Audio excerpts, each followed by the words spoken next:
ধেয়ে আসছে ঘূর্ণিঝড় রেমাল। এই ঝড়ের তাণ্ডব থেকে আমরা আমাদের বাগানকে কিভাবে রক্ষা করব? তবে আমাদের হাতে কিন্তু কিছু নেই। যেখানে বড় বড় ঘরবাড়ি পর্যন্ত ধ্বংসস্তূপে পরিণত হচ্ছে, সেখানে বাগান তুচ্ছ ব্যাপার। তারপরে আমাদের অত্যন্ত ভালোবাসার একটা জায়গা আমাদের বাগান, সেই বাগানের প্রতি কিছু কাজ আমাদের করে নিতে হবে, বিশেষ করে এই ধরনের কিছু ঘূর্ণিঝড়ের আগ মুহূর্তে। আমরা কি করতে পারি? বাগানে তো প্রচুর পরিমাণে গাছ রয়েছে, সেই গাছগুলিকে কিভাবে বাঁচাবো, তার মধ্যেও একটা ক্ষুদ্র প্রচেষ্টা আমাদের চালাতে হবে এই ঝড়ের তাণ্ডব থেকে বাগানকে রক্ষা করবার জন্য। চলুন তাহলে চলে যাই সরাসরি বাগানে। একটা বাগানে এক দুটো গাছ নয়, প্রচুর পরিমাণে গাছ থাকে। এবার হঠাৎ করে এই গাছগুলিকে ছাদের নিচে নামিয়ে নিয়ে যাওয়া কিন্তু সম্ভব নয়।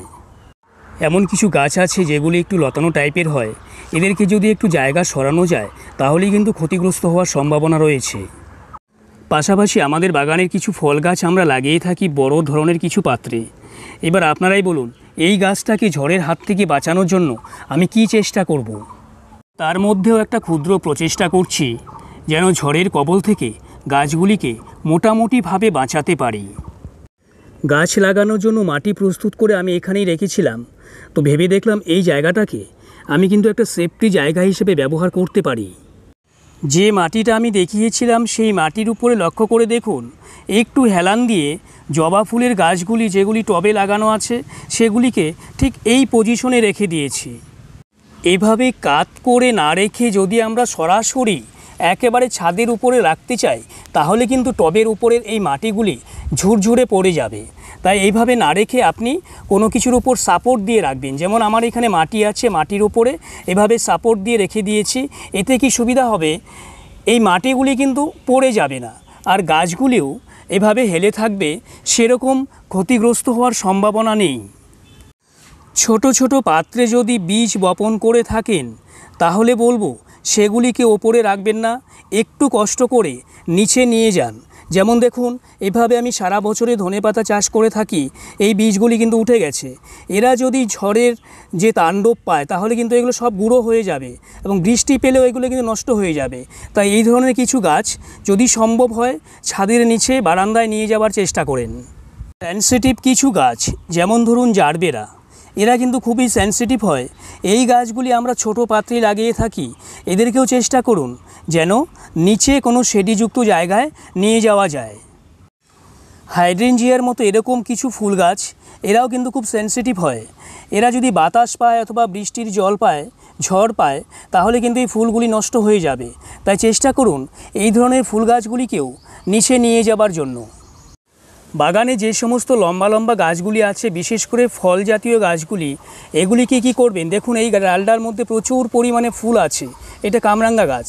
কি করব, এদিকে একটা খুঁটি দিয়েছি, লক্ষ্য করুন, এই খুঁটিতে এভাবে শক্ত করে এই ডালটাকে বেঁধে দিতে হবে।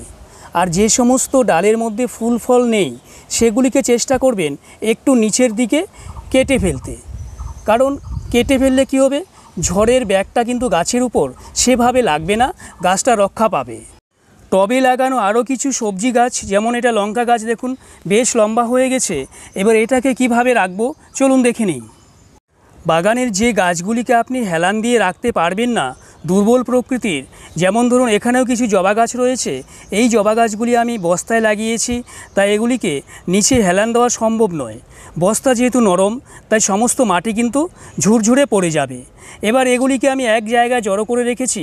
তারপরে যে লঙ্কা গাছগুলি আমি দেখিয়েছিলাম সেই লঙ্কা গাছগুলি লক্ষ্য করে দেখুন, চারপাশে সুন্দরভাবে চেপে চেপে রেখে দিয়েছি। এক জায়গায় থাকলে গাছগুলি একটা সাপোর্ট পাবে। এরকম সবজি যদি আপনার বাগানে থাকে, যেমন এটা ঝিঙে গাছ, তো ঝিঙে গাছ তো সরানো সম্ভব নয়, এই সবজিগুলিকে অর্থাৎ ঝিঙেটাকে তুলে ফেলতে হবে, নতুবা বাতাস কিন্তু এভাবে দুলবে, ডগাটাও ছিঁড়ে যেতে পারে। তাই ফলগুলিকে তুলে নেবেন। কিছু সবজির চারা, যেমন ধরুন আমি এখানে কিছু বেগুনের চারা লাগিয়েছি, এগুলি ফাইনাল টবে এখনও লাগাইনি। এই ধরনের গাছগুলিকে সম্ভব হলে নিচে নিয়ে যান, কারণ এরা খুবই দুর্বল। তাই ওপরে যদি কোনো গাছের ডাল ভেঙে পড়ে, কোনো পাতা আছড়ে পড়ে, তাহলেও কিন্তু এই গাছটা নষ্ট হয়ে যাবে। এগুলিকে ছাদের উপরে রাখবেন না।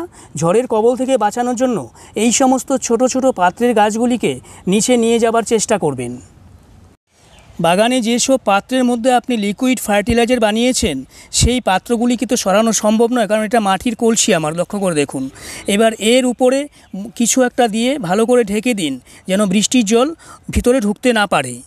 আর যে সমস্ত গাছে প্রচুর পরিমাণে পাতা আছে, যদি সম্ভব হয় নিচের দিকে কিছু পাতা ছিঁড়ে দিন, যেন বাতাসটা এভাবে বেরিয়ে চলে যেতে পারে, যেন বাতাস আটকে না থাকে সেই চেষ্টা করবেন।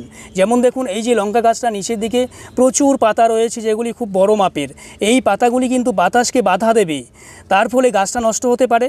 তাই যদি আমরা এগুলিকে ছিঁড়ে দিই তাহলে বাতাস একদিকে ঢুকে আরেক দিকে বেরিয়ে যেতে পারবে, তাই গাছের ক্ষতি হবার সেরকম সম্ভাবনা থাকবে না। কিছু সাধারণ টিপস অ্যাপ্লাই করুন, আর সেরকমভাবে যদি ঝড় আসে তাহলে তো আমাদের বাগানকে বাঁচাতে পারবো না, যেখানে বড় বড় ঘরবাড়ি পর্যন্ত নষ্ট হয়ে যাচ্ছে, আর গাছ তো সেখানে সামান্য ব্যাপার।